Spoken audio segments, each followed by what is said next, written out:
We're back. Happy New Year. Welcome to the Tuga, the Everything Portuguese Soccer podcast by the fans for the fans. It is the very first one of 2022. Christian, Mitch, I'm Kevin. Thank you so much as always for joining us. Boys, Happy New Year. How are the holidays? It was good. Yeah, it was really fun. I got a new dog, which is pretty exciting. That's why I look so tired right now. Yeah. Other than that, then it's been awesome.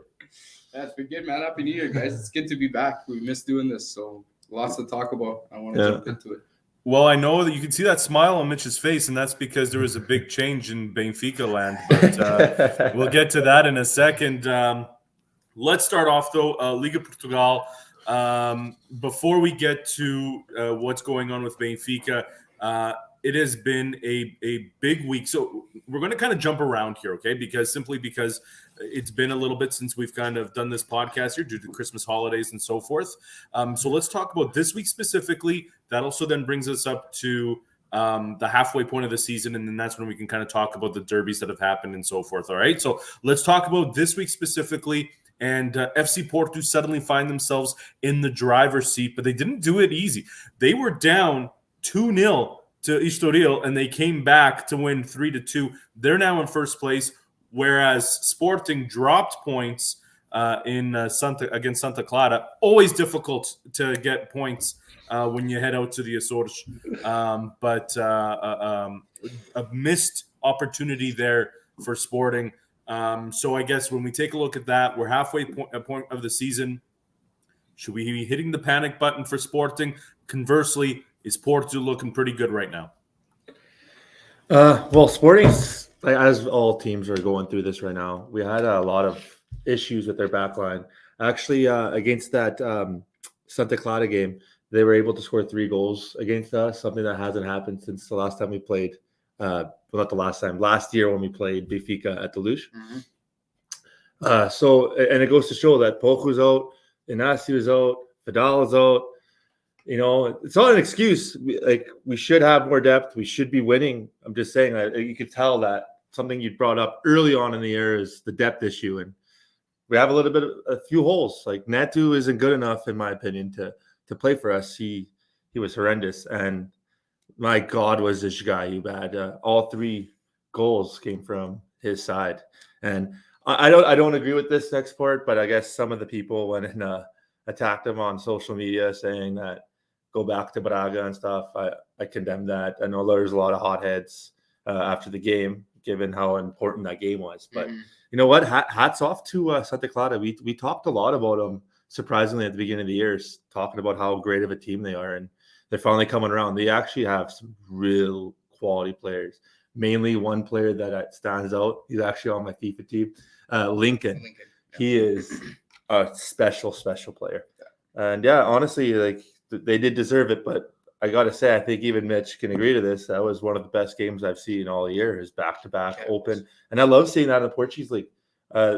Typically, we're used to teams sitting back, playing anti-jogo, laying on the ground, wasting time, but hats off to Santa Clara, man. They went attack with us, and honestly, they deserve to win. How much of impact do you think it was not having Joao Moutinho on the bench? Honestly, that's good thing you brought that up, as it sort of slipped my mind. But yeah, he's super important.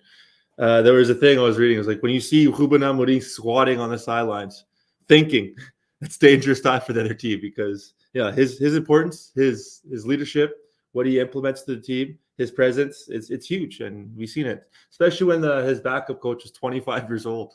Yeah. Mitch, what were you doing at 25? Exactly. But no, all jokes aside, Santa Clara played great. They deserve to be higher in the standings the way they played. They have some real quality players. Yeah.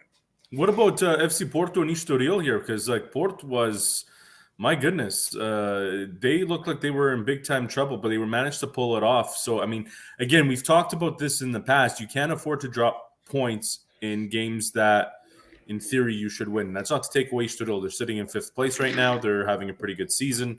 But this is, Porto did what they had to do, and that's the problem with Sporting losing to Santa Clara, because, quite frankly, This puts all the pressure now. Well, I would suppose all the pressure now is on Porto because they can't afford to drop points now. Yeah, well, honestly, if you look at it, Sporting still, it's in their hands to win the league. We still got to play Porto. I'm not saying anything in theory. It's not easy to win in the Liga. I'm not saying we are, but I'm still saying that if we win every game on paper, we will be champions. So it's still in our hands. But you know what? Hats off to Porto. They came on the second half full of energy, and you could feel it from the first few minutes. You knew Ixtadil was in trouble. And there's one player I got to highlight that is absolutely unreal. No question. I think we can all agree that Luis Diaz is the best player in the Portuguese League right now. Best player in Portuguese League. Yeah, all day. He has a price tag of 72 million. I think that's grossly underrated. Grossly underrated, especially a guy like Grealish going for 100 million. Yeah. That's a flop given to Manchester City standards. Buddy, Luis Diaz. You know what? You don't see too many wingers doing what he's doing, scoring, setting up. That guy is so dangerous. He was the main reason why they did that Ria Volta, which they call in Portugal. But that being said, there was a very, very questionable call because Ixtadil made it 3-1. And, and let's all take off our, we're all biased towards our teams. But I'm sure even Porto fans can agree that was a very, very questionable call. So here's the thing with that call, and I've looked at it many times. And even the Ixtadil coach after the game talked about o campo estava inclinado in the part, and talked about it there being some really questionable calls, that being one of them. When I see that play, I actually don't see a foul on Ivan Nielsen. I see the foul on Taremi. Yeah. Like they say that the foul was on Ivan Nielsen because of a push in the back, but what I see is, I think it was one of the center backs from Ixtadil. When he goes up, he basically elbows Taremi right in the head. And then Rui Fonte is right behind him, and he's the one that puts the ball in the back of the net. So if the foul was on Taremi, I completely agree. Now, the foul on Ivan Nielsen is a joke. And even Benfica commented, because, of course, we've always got to comment on arbitragem in the Liga. But Benfica talked about a goal that Ixtadil scored against Benfica, and there was very similar on that corner kick. It was the exact same type of play. It was a corner kick, and there was a push in the back of one of the Benfica players, and Ixtadil scored a goal, and the goal was allowed. But when they're showing the foul, if you notice, when they're showing the foul of Ivan Nielsen, they quickly cut the shot to not show the elbow on Taremi because that is a foul, in my opinion. Now, I don't know. The referees haven't commented. Nobody's commented. I don't know why nobody's called out the foul on Taremi. But if I'm the refereeing team there and the VAR team, that to me is where the foul is. So I don't know. I don't know where they're getting the foul on Ivan Nielsen. That is true, but honestly, the foul was on Ivan Nielsen. So what we can critique is the foul on Ivan Nielsen because that's what was determined. Yeah. So that being said, the foul on Ivan Nielsen, the guy was slipping before, and to take a goal. Usually in most sports, they usually try to favor the offensive player. So if they're going to call a foul, especially now with VAR, it's goal, and then they look at a potential foul if it was bad enough to take away the goal, not vice versa. The team doesn't score and look like, okay, how can we take this goal away, so to speak. And honestly, that would have changed the game. It could have been a tie. Could have, given it that was 3-2, it could have ended 3-3 instead of 3-2. But you know what? That being said, Porto did deserve to at least get a point and win that game. The way they came out in the second, take nothing away.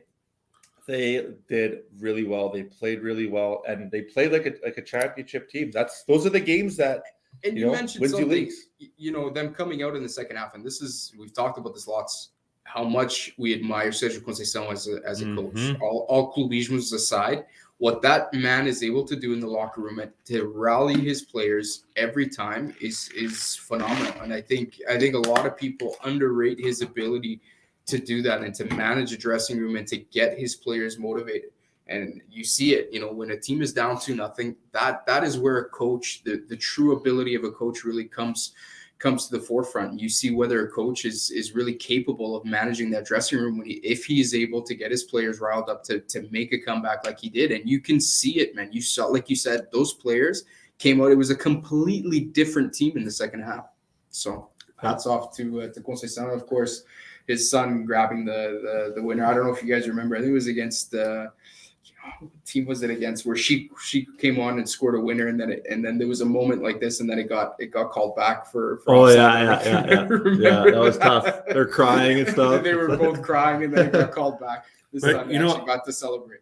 I think that's the beauty of the Portuguese Liga right now, is that we're seeing a shift in culture, right? You've got Sergio Conceição, you've got Ruben Amorim. You're starting to see that next generation of leaders really start to take foot and take hold in the Portuguese League, and that's a great thing for Portuguese soccer. But then that takes us to Benfica, where Jorge Jesus was brought in to be the savior, to help them, get back on top of the Portuguese League, to see some European success. I mean, hey, all criticism aside, he did lead them to the round of 16 in Champions League this year, which they still have to play. He won't see that through. But a lot happened over that Christmas break.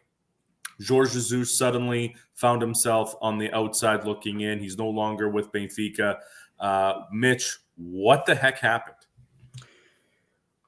Oh, boy. So when talking about Jesus, I got to take this all the way back to when he was first brought on, and how he was brought on and who brought him on. So we all remember when Bruno Lage left, which I strongly disagreed with at the time. I think as fans, especially with Benfica, we can be a little bit too demanding, a little bit too impatient with coaches. If we're not getting the immediate results, it's right away, it's the coach, call for his head, change. And I think even at the time, Luís Filipe Vieira was a little bit reluctant to let Lage go.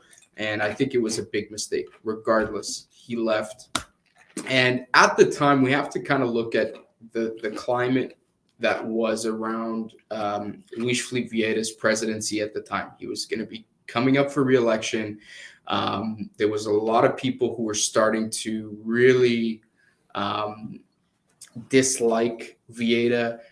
There was a lot of background noise going on with scandals. The Cartão Vermelho was being talked about. The email scandal was being talked about. So there was a lot of bad kind of press going on behind Vieira. There was a lot of the club's fans and people who were wanting him out. And I think at the time he felt like he needed to do something big, something drastic to get everyone behind him. And I think Vieira really at the time took advantage of Jorge Jesus' success in Brazil. And obviously his success in Brazil was widely celebrated in Portugal. And it was a big deal when he won the Libertadores Cup. And I think he kind of took advantage of the situation and the fame of Jorge Jesus at the time to make a big statement. He went to Brazil on a private jet to go get him. It was a big show. And I think there was a lot of strategy on his end to make that happen, because I honestly don't know if it was the right move for Benfica at the time, because it's not like this is a brand new coach to the club. The guy was with us for so many years. We know all about Jorge Jesus and what he brings to the team.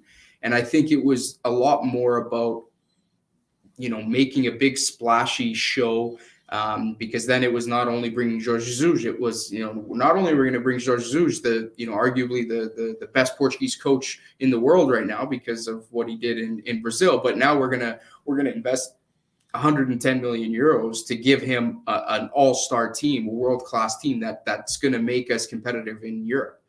And that was the big promise. It was like his, that was his big statement, his big show in order to kind of secure his re-election.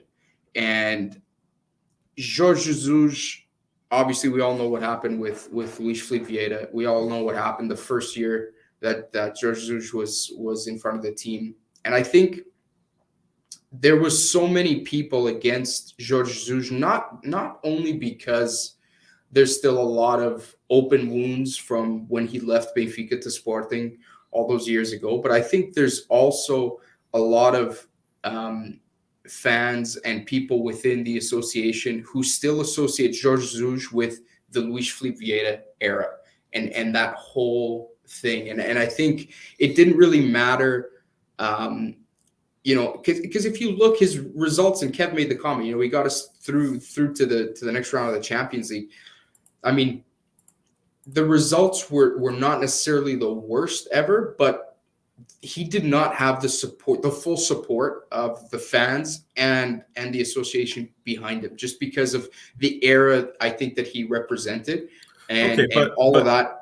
But I want to jump in there though, because you're right. It was definitely mixed feelings. It was definitely the old guard versus new guard. But then you have, this picture. I mean, when do you ever see a coach leave and then literally holding a news conference on his way out and then hugging the team president in an emotional moment? Like, obviously, it almost seemed as if this was a decision that Rui Costa didn't want to make, but was kind of forced into making. For sure. And this goes back to what I was saying. Rui Costa was a big part of Jorge Jesus coming to Benfica in the first place. Even though Rui Costa took over for Luis Felipe Vieira, he was still very involved with bringing Jorge Jesus there. And they had a very good relationship. Again, I think this came down to, number one, there was a lot of people who did not like Jorge Jesus being there because of what he represented in terms of a past with Luis Felipe Vieira. And you have to remember that he, even though he did get us to this next round of the Champions League, where we are, I think, 7 points off. If we win today, I think we're still 7 points off. 7 from first, 4 from second. 4 from second, off the first place. And we downed 3 derbies in 1 month, man. We lost to Sporting. We lost twice to Porto, all in 1 month. No. I mean, he wasn't there for one of the games, but he lost to Sporting and then lost to Porto, and badly. Like, both games we played very poor. Like, we were outclassed by a country mile. Like, it wasn't even close. Like, especially the game with Sporting, man. It was so bad, and I think at that point there's just no coming back from that, and especially when the coach is just not supported. And I think there was the locker room. We haven't even talked about this, but the locker room had a lot to do with it too. Yeah, I was just gonna bring that up. Like, Man City is went through the same thing as Benfica is going through, where the players are sort of quote unquote taking over the locker room, where they always blame the coach. And I know Jorge Jesus is who he is, but Pizzi, from what I'm hearing and what we're reading, is one of the main reasons why he's not there. He had a falling out with Jorge Jesus. Jorge Jesus told him where to go, and the players backed Pizzi. And I'm probably not telling the story 100%, but from pretty much what I'm gathering is that the players pretty much didn't want to play for the coach anymore. We know that there's in Benfica, there's a group of Portuguese players that pull a lot of weight in that dressing room, and that's Pizzi, André Almeida, and Rafa. Those three, they kind of call them the Portuguese cartel of the Benfica squad, and they pull a lot of weight because of the amount of years that they have with the club. And this all comes down to a coach. When we talk about a coach coming in, he really needs to know how to manage the egos of a team. And we've talked about this before, about Jorge Jesus, that old style of screaming at his players, and we know he flies off the handle very easily. And that whole style of coaching just doesn't work anymore. You got to remember, when a coach comes into and this is with any team, when a coach comes into a team, a big team especially, most of the times you've got guys there who are making 3, 4, 5 times what the coach is making. You've got egos there where they understand that regardless of how the team plays, the coach is the one who's always on the line. No matter how bad the team plays, no matter how much it may be the player's fault, at the end of the day, the coach's head is the one that's on the chopping block, not theirs. Nobody's going to get their contract cut because they lost 3 or 4 games in a row. So the coach, depends, but yes. You know what I'm saying? Yes. It's so the power that the players yield, and I think the players have started to understand this, that they're not going to sit there and be talked to like a freaking grade 5 student. There needs to be a mutual respect there. There needs to be someone who talks to the players, not at them or down to them. Because if you're not able to manage those personalities in the right way, it's very easy for the players to make your life a living hell as a coach. So I think this old school mentality of coaches who are very authoritarian and talk down to the players and talk at them and scream at them. You can't coach like that anymore, because the players have realized how much power they actually have in the dressing room. And they can very quickly turn a dressing room, especially if a core group of players like Pizzi, André Almeida, and Rafa, they can quickly turn a dressing room against the coach. But I think Jorge Jesus did it to himself. I'm not one of those that's blaming Pizzi here or the other guys. I honestly think he did it to himself, because you saw many a times Jorge Jesus fly off the handle with his players on the field. And I'll never forget, I believe it was one of the Champions League games. I think it was the one against Bayern Munich, where he flew off the hand at Gilberto, and Gilberto picked up the ball and smacked it towards him and told him to F off. So I think he does it to himself. And we talked about this before. If he continued to manage in that style, you're not going to get the players behind you. And it's different, man, because you then talk about a guy like Sérgio Conceição, because he's very similar in terms of that kind of aggression and that way, but he's then able to band them together, and it's got to be a different mentality. Yes, you're right. There's a different mentality. Really quick breaking news: 1-1 Marítimo Portimonense with 10 minutes to go. So that's an update in the Primeira Liga. You're right though, because with Sérgio Conceição, he demands a lot and he has high expectations, but he does it with the respect of his players, because he's still not that far removed from being a player himself, so he still understands what you need. Whereas the old guard, guys like Jose Mourinho, guys like Jorge Jesus, guys like Sir Alex Ferguson, quite frankly, back in the day, they see it as, I am the boss, I am the king. These are my rules. This is what you're going to do. And just trust me, we'll get the job done. But that respect level isn't necessarily there. And that's the difference with Sérgio Conceição and Jorge Jesus there, because he's still... Yeah, exactly. 1,000%. Well, you brought up Sir Alex Ferguson. A lot of the things that happened in his locker room was from his captain. So he chose the right captain to do a lot of that work for him. I'm sure you guys know Roy Keane is, literally fighting guys in the locker room, and like that kind of mentality, but it came from the players and the team and the captain.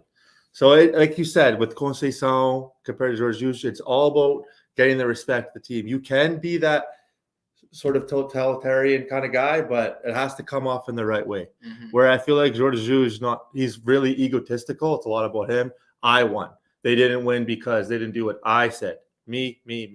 Whereas like a guy like Ruben Amorim, he always protects his players, always puts everything on him, always talks about the players, always calms down expectations. And speaking of Ruben Amorim, I don't know if you guys know this, but Ruben Amorim beat Jose Mourinho's winning percentage since he's been at Sporting. Mm-hmm. So do you know what Jose Mourinho's winning percentage was when he won the Champions League with Porto? His winning percentage was 72% wins since he was there. Mm-hmm. And that's the year that they won the Champions League. You know what Ruben Amorim's is? 76%. So the guy's a special coach. And you know what? Clubism aside, we all know that he's a special coach. And we all know that it's a matter of time before he leaves. We're just, as Sporting fans are, trying to hold him down with everything.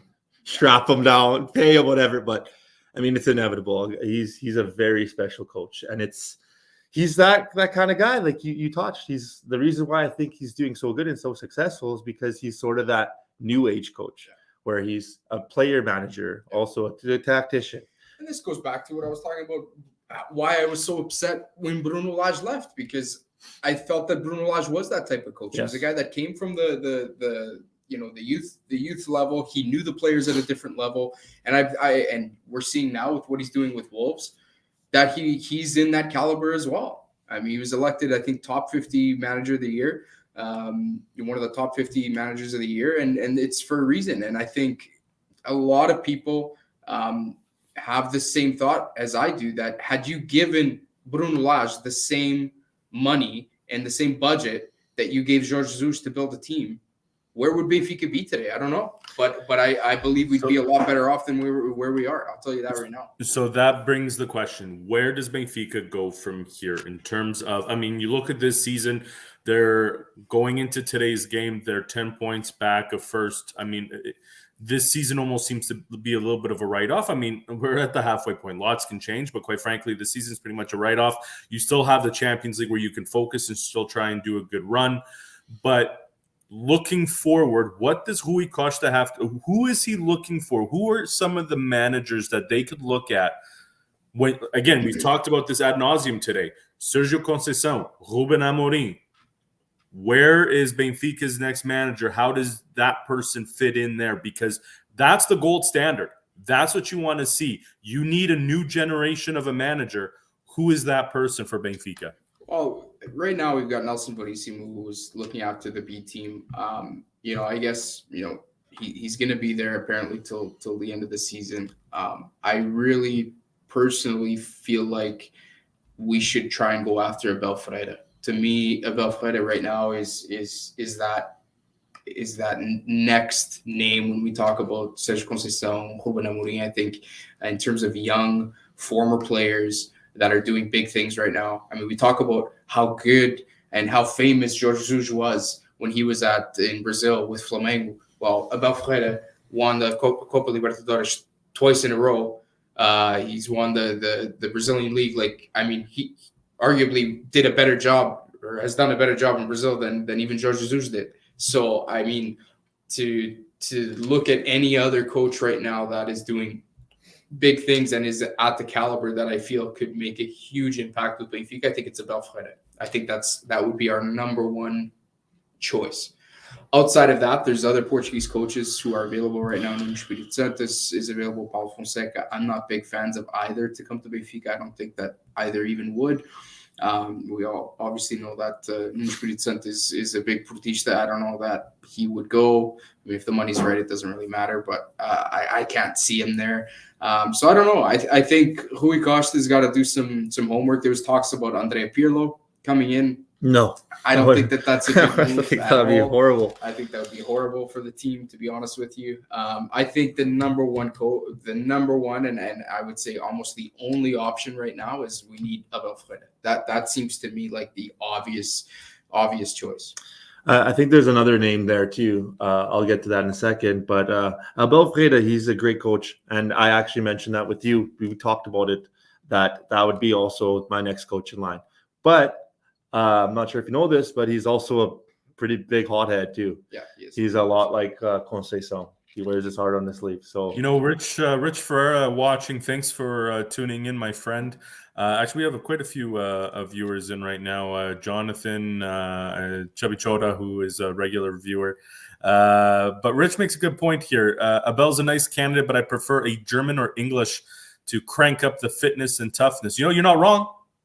He's not wrong with that. Yeah, no, for sure. It's just tough to get in somebody from that's German or English because they don't really know the league, and there's always a transition period. It's not that they can't do well. There's other coaches that done well, but I feel like that there's a transition period, and I don't know if Benfica's in the right spot to have that transition period. It's win now at Benfica. But another candidate, which looking at it, I think he's right up there with Abel Ferreira, is Pepa. Pepa is a really, really good coach. He's coaching Guimarães. He did really well. I think he was at Passos before. Passos was lighting it up. I think he's a very fantastic coach. For me, it would be, in my personal opinion, be Abel Ferreira or Pepa. Yeah, actually, I didn't even think about Pepa. Yeah, he's a fantastic coach. Former Benfica player. Exactly. Yeah. Benfica player, knows what the team's all about. I think he'd be a really big candidate too. So we'll have to wait and see what magic Rui Costa can pull out of his bag of tricks.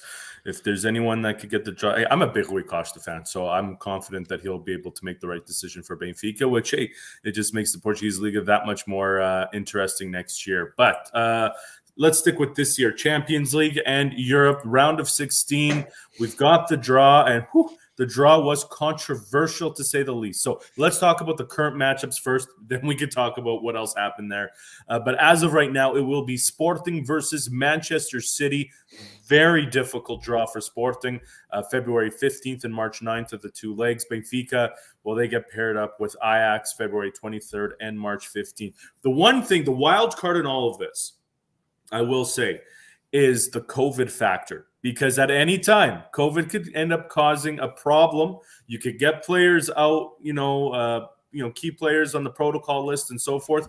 That can change the projection. But let's take that aside because we can't predict the future on that aspect. Looking at lineups, rosters, what we know, Sporting Manchester City, Benfica versus Ajax, are there any hopes, any chances that the Portuguese teams move on to the next round? There's always a chance. I don't know if you guys seen this, but that they came out in 2021 showing, and again, they're different leagues, different calibers. I'm not saying that they're on par or anything. It's not my point. We all know they're not. But top 10 teams in Europe the last year, 2021. And the two teams with the highest percentages of wins in Europe was 1, Manchester City, 2, Sporting. So it's ironic how that happened, but yeah, like there's always a chance. But Manchester City, I think we can all agree, is the best team in the world right now, loaded with depth. I think that COVID could run through there like crazy, and they'll still put out a crazy team. So yeah, obviously the odds are not in our favor, but it wouldn't be the first time we knock out Manchester City out of Europe. We played them a few years back. I'm not sure if you guys remember. Again, different teams, different eras, different players. But they were also Man City. They had crazy team, not as good as now. We all know that, but still heavily favored, and we managed to get through. So that being said, there's a chance, but it is a very slim chance. Okay, and what about Benfica Ajax? Like Christian said, there's always a chance. Obviously, with Benfica, I would actually probably say, Sporting might have a better chance of getting through Man City than Benfica does. Ajax, I think the team's damaged right now. We're weak. There's a lot of weaknesses in Benfica's team right now, and the way Ajax played in the group stages, man, they look like one of the best teams in the Champions League. So I think Benfica's going to have a very, very difficult time with Ajax. It's a team that's coached by arguably one of the best coaches now in the world, in my opinion. His stock is extremely high. So it's my hopes are not high. Of course, I'm going to be cheering and I hope it goes well. But yeah, Benfica's going to have a very tough time getting by Ajax. As of right now, and I mean, surely the Portuguese League is going to change, move the schedule or whatever. But I mean, you have Sporting Manchester City set up for about February 15th. You've got Porto in the Europa League round of 16. They've got a matchup against Lazio. That's February 17th. As of right now, though, February 13th, Porto Sporting in the Portuguese Liga. So if you're Sporting and you have Manchester City, and you know that that's going to be an uphill battle, but you've also got the key game against Porto. Do you do anything different? Do you approach it differently at all that first leg, assuming that the games don't get moved around? What is more important now? I think the writing's on the wall. It's Porto Sporting. I think we can be the most rested team in the world. They can have the masseuses there. You can be rested. They can have their full 10 hours of sleep for going up against Manchester City. So it's going to be tough. So yeah, all eyes on Porto Sporting, given that our main goal, everything aside, is to continuously make the Champions League, to continually grow the club financially. We don't have that much money, so it's very important to us to continue making the Champions League. So Jonathan makes a really good point to you that, yes, I agree, Sporting will have a good chance, but no matter what the outcome is, it will be a great experience for the players to challenge a higher rated team. And you're right, to be the best, you got to beat the best, and that's how you get better, is by constantly pushing yourself. And that's why Champions League is so important. So to Christian's point, yes, there is a point where you want to still make sure that you're constantly qualifying in Champions League, because you want to still get those key games in there, because the last thing you want is to miss out. And then how are you getting better? How are you bettering yourself? How are you convincing players to want to keep playing on your team, right? That being said, Sporting has already grown a lot in the Champions League. If you look at the first game, talking about Ajax, we lost 5-1 in the first game. And again, no excuses here. We were down a lot of guys, a lot of situations happened, but fact is we got smashed. And a lot of teams would have folded at that point, but no, they continued going with it. They grew. You could see them growing in the competition. Even a lot of the pundits and even the people, commentating the game said that Sporting grew the most in that their group. They grew the most that year. So yeah, to touch up on that point, growing, going there, getting their feet wet every single year. It's just a snowball effect. And another thing, Johnny is one of the biggest Manchester City fans I know. And hats off to him, because he still wants Sporting to beat City, even though he's a huge City fan. But how do you Johnny, you'll be getting your $50 in the mail from Christian, don't worry. If you're Ruben Amorim, how do you mentally prep your players for that game? Are you still are you almost conceding, or are you how would you mentally prepare your team if you're Ruben Amorim for that game? I think those games, it's like it's like a derby game. You don't have to prep the players for the big games. I think most of the prepping, it goes with teams like Santa Clara, Studio. That's where you really got to go. I think people are always up for the Benfica Portos, Benfica Sportings, those kind of games. I think for City, I don't think he needs to say anything. Those players are going to be up for it. They're gonna die on the field. Yeah. And given Ruben Amorim's track record, he's not going to change anything. He's going to play the same formation. You already know what his lineup's going to be. I think the issue will be if the Portuguese Liga does not change the schedule, and you have that Porto Sporting game just days before the Manchester City game. I think the difficulty will be getting players fired up and playing 100%, pushing themselves to the max 2 games in a row and in such a short period of time. That might be the difficulty there. So it'll be interesting to see what happens. I do think, though, that, the magic of Europe is that anything can happen. We saw it in the FA Cup yesterday. There's, teams that are in 3-4 divisions down below pulling off upsets. That's the beauty of it. So anything can happen. Hopefully Sporting can find some magic, but it will be interesting. I think the one thing, though, is as much as you have Sporting versus Manchester City, I actually preferred the first matchup. So for those of you who aren't familiar, Champions League, UEFA did their draw, and then there was a bit of controversy. There was, I think it was the wrong ball drawn or whatever. Anyways, there was a technical issue, and there was a protest, and the draw was declared void, so they had to redo the draw. This is what the original draw looked like. I'm just going to pull this off here. Benfica was drawn against Real Madrid, and Sporting was drawn against Juventus. I'll be very honest with you. I think Sporting actually would have had a better chance against Juventus than they will against Manchester City. But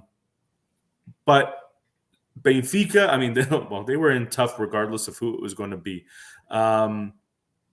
Which draw would you guys prefer to have seen? The original or the one that we have now?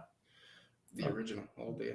All day original. And if you look at the very bottom there, I don't know if you guys noticed, it's a Ronaldo-Messi matchup too. I think this is the sexy draw, in my opinion. But yeah, I'm with Mitch there. Well, even you look at Real Madrid. I think they lost one of their games to FC Sheriff or whatever. They're a very beatable team, and I think Benfica would have had a much better chance against Real Madrid than we would have against Ajax. But it is what it is. Yep. Quick update for you. In the 92nd minute, Moutinho takes the 2-1 lead over Portimonense. That would move Moutinho into 9th place with 20 points. And anyways, a middle of the pack win there. Before we get to Saji Stars, Christian, I know you had some transfer rumors that you kind of wanted to talk about.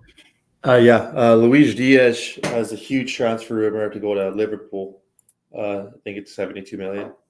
And then also Newcastle. Newcastle, I'm sure you guys are aware, are in relegation zone. They're also richer than every single team in the Premier League combined. Yeah. So they're going to splash some money, and they already got Trippier.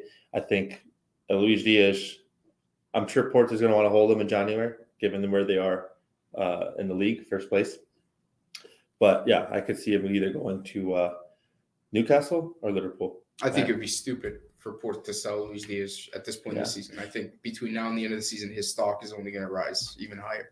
So I think not only do they need him to see out the rest of the season, but I think value-wise, he's only going to go up. His value is only going to go up the longer he plays with Porto. And I think, honestly, the way Porto is playing right now, it could have been potentially the best thing that could have happened to them was going to Europa League, because I think FC Porto right now, the way they're playing in Europa League, they have a very, very good chance at potentially, going to, semifinals, finals, potentially even winning it the way they're playing right now. So I think it could have been potentially the best thing that could have happened to them. And I think they need a player like Luis Diaz until the end of the season. And you know what? They did well even without Luis Diaz. Yeah.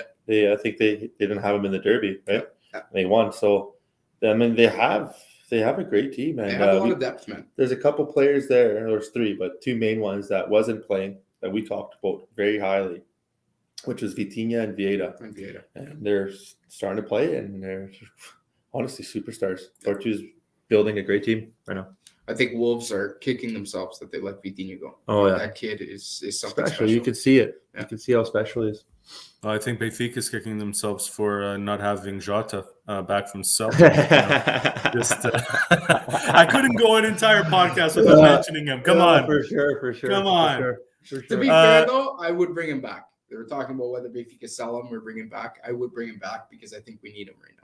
He's going to be the future of the Portuguese national team. You heard it here first. Saji Star of the Week presented by Sagipair North America. Visit sagipairnorthamerica.com for more information. It is great quality product and fantastic customer service. I am not biased on that, and I think Mitch isn't either. Saji Star of the Week. Let's start with you, Christian. Who do you got? Yeah, we just mentioned him and lined it up perfectly. With what I was talking about, I picked Luis Diaz.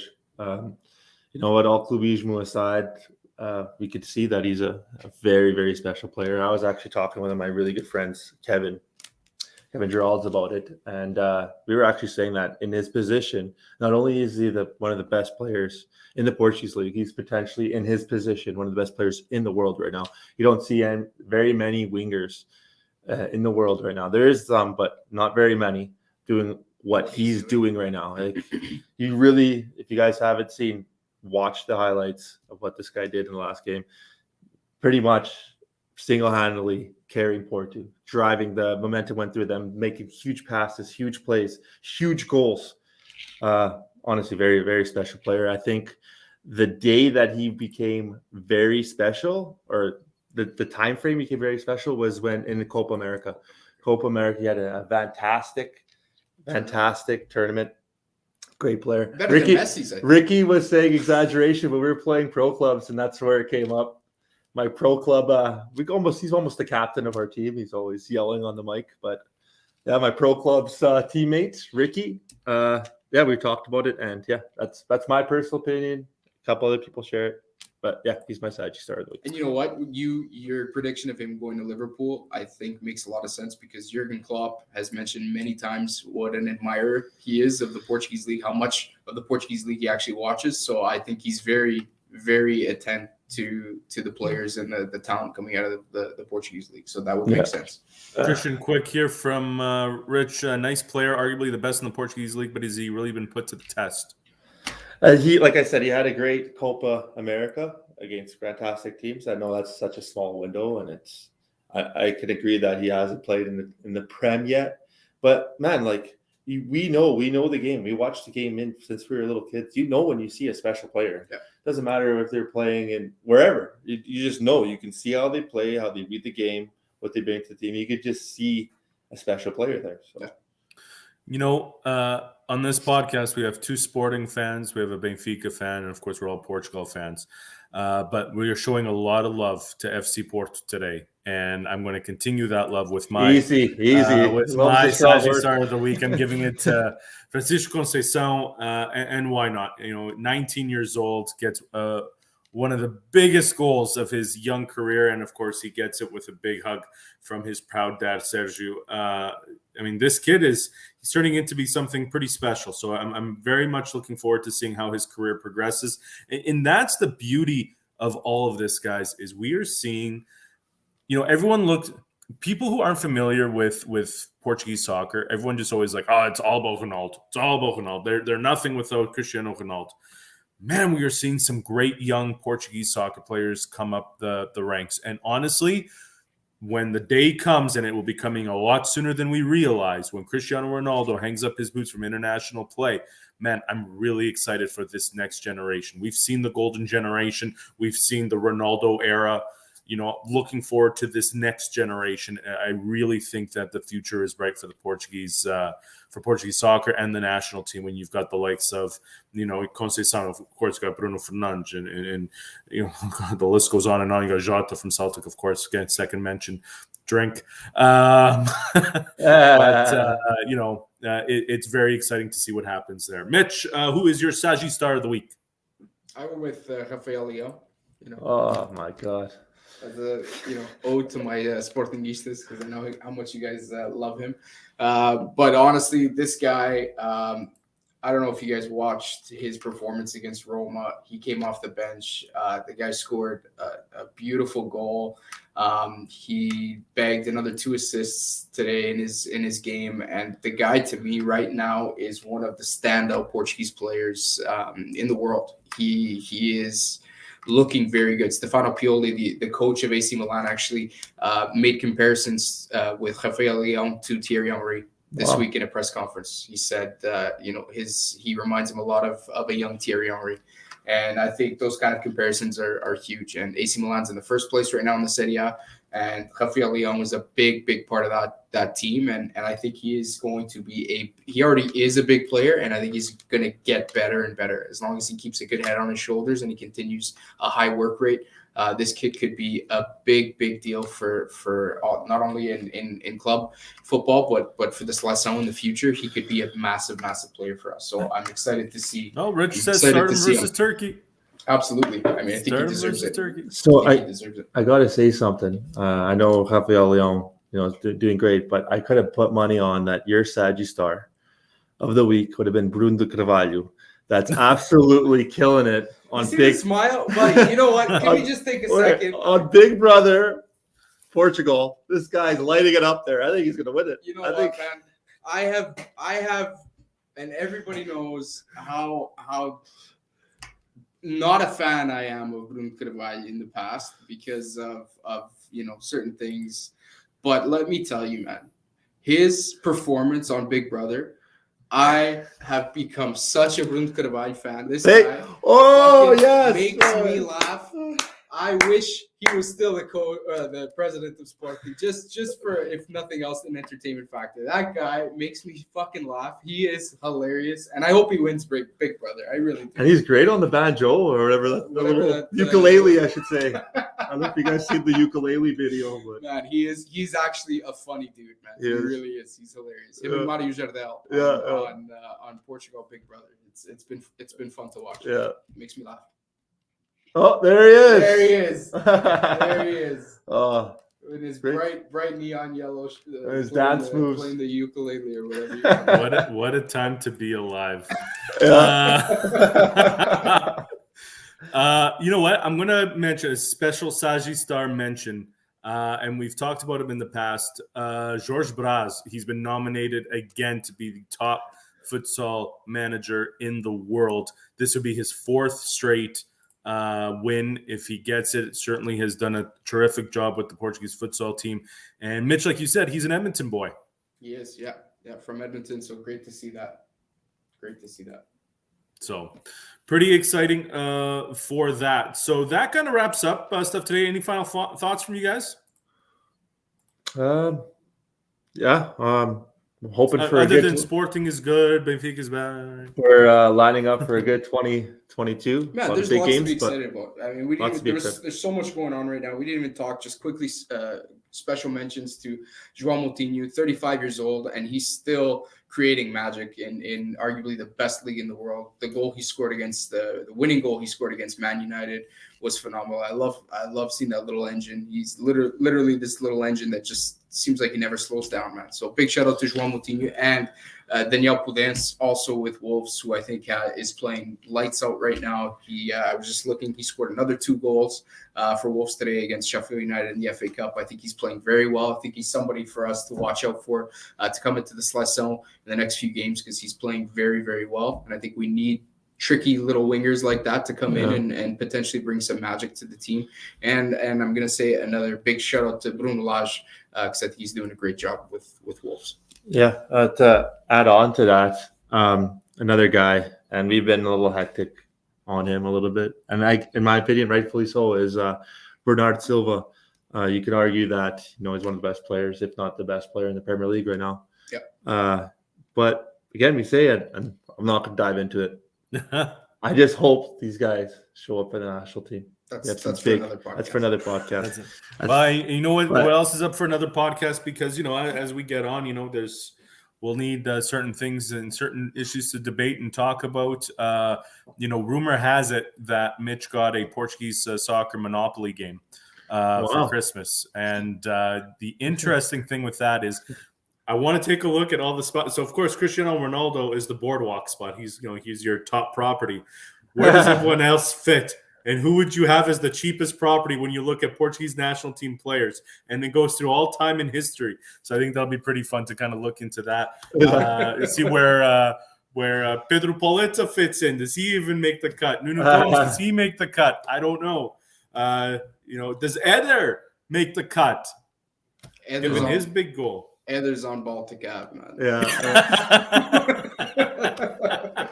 Oh my God. I love it. Yeah. Christian, Mitch, I'm Kevin. Thank you so much for tuning into the first To the Tuga, the Everything Portuguese Soccer podcast of 2022. We have so much to talk about. We look forward to doing this again next week. Tune in, have fun, send us drop us a line, send us some messages. Thank you so much for watching, and we will talk soon. Have a good one, everyone. Okay.